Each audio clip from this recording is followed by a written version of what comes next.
Hi, I'm Chris Travell and welcome to The Ride.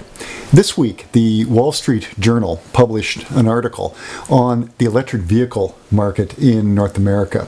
And it was rather interesting. I mean, it talked about such things as overcapacity, cost pressures, production challenges faced by the manufacturers, and even questioning the overall demand for electric vehicles.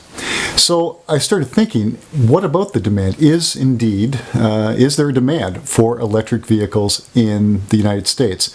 Let's take a look at some hard data and we'll see what it tells us.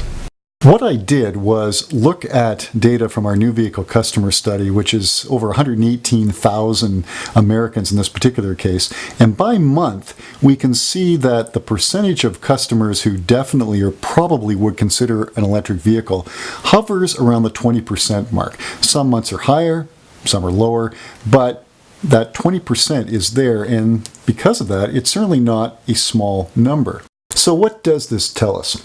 Well, one thing I think that it jumps out at us is the fact that 1 out of every 5 Americans are willing to consider, to a fairly high degree, an electric vehicle when they're in the marketplace. So it's not 1 or 2 or 3%, but indeed, a reasonable number, about 20%, fall into that category.